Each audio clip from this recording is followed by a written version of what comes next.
I almost kept walking that evening. If I had, the girl asleep in my house would not have lived to see spring. The market was closing when I turned toward the road. The last vendors were packing up, voices fading into the cold air. I reached into my coat, counted what little money I had left, then tucked it away again. It was everything. Enough to get through winter if nothing went wrong. Then I heard laughter. Sharp, careless, the kind people use when something isn't worth caring about. I turned. A man was pulling a young horse across the dirt, dragging it more than leading it. The animal's legs barely held. Its body was too thin, ribs pushing through its coat, head hanging low like it didn't have the strength to lift it anymore. Someone nearby shouted something cruel. Others laughed. I don't remember deciding to step closer. I just did. And then the foal raised its head. Its eyes met mine. There was no panic there, no fight, just exhaustion and something faint that refused to disappear. That was enough. "How much?" I asked. The man barely looked at me.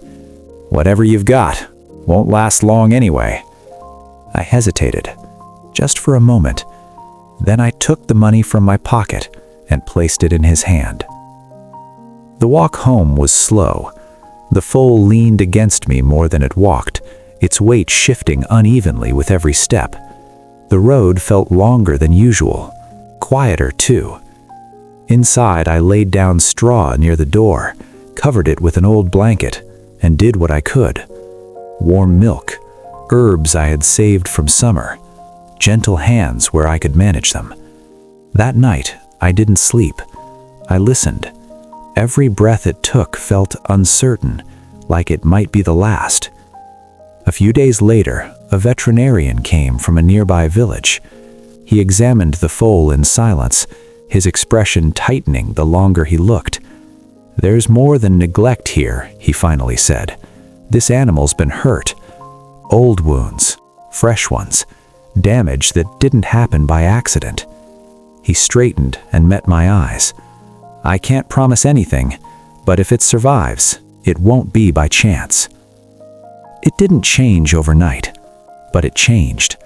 The trembling stopped first, then the head lifted, and one morning I found it standing, unsteady, unsure, but standing. I named her Ember, because something that fragile doesn't survive the fire without carrying it inside. Lena had been living with me for years by then. I found her during a storm not unlike the ones that come every winter. Small, alone, sitting by the side of the road like she had nowhere else to go. She didn't cry, she didn't speak, she just looked at me. And I recognized something in that look. So I brought her home. No one came looking, so she stayed. But I hadn't seen her truly come alive until Ember. Every day after school, Lena would go straight to the stable.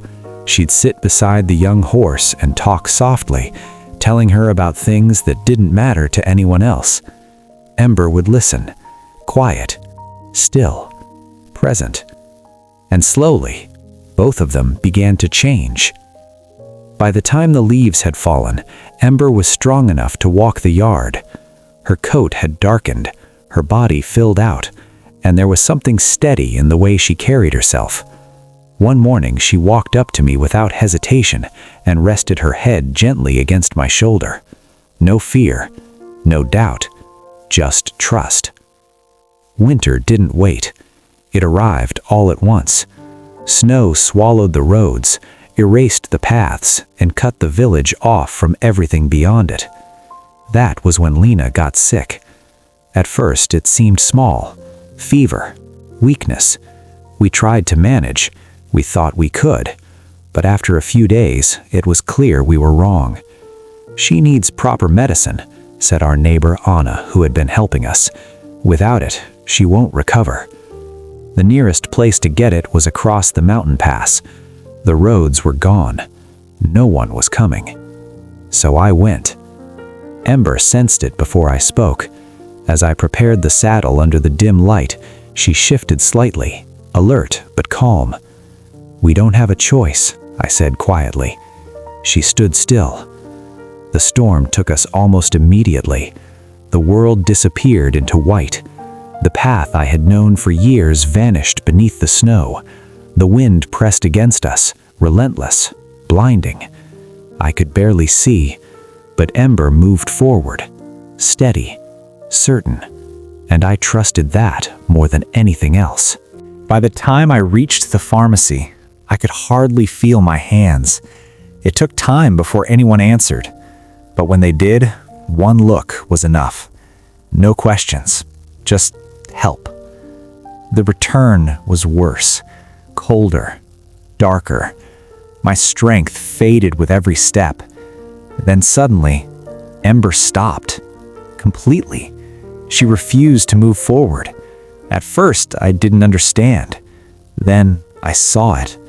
The snow ahead was too smooth, too perfect. A hidden drop. One step more, and we would have fallen. I loosened the reins.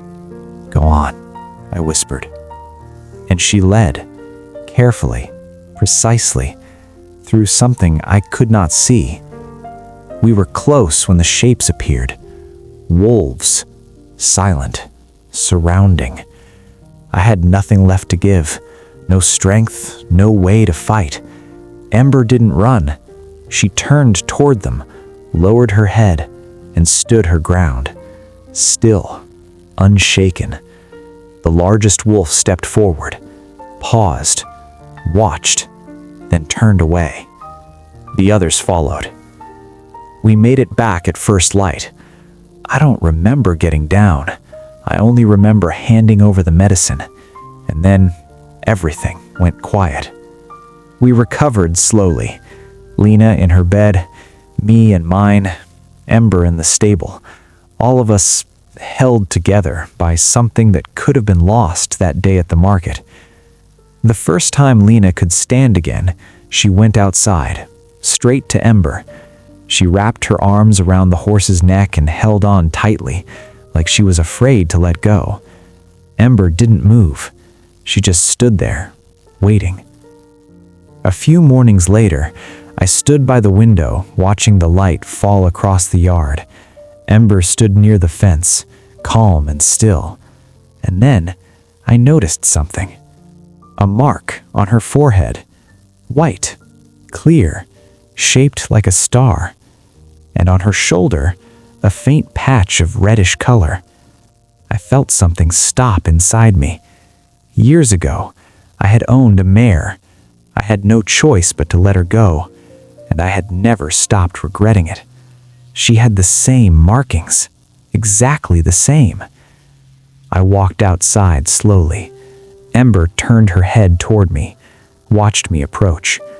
I reached out and placed my hand gently against her forehead. She closed her eyes and breathed out softly. I don't know if it was chance or something else entirely, but I do know this. That night at the market, I thought I was saving something that had been left behind. I didn't realize I was being given back something I had lost, and one more chance to choose differently.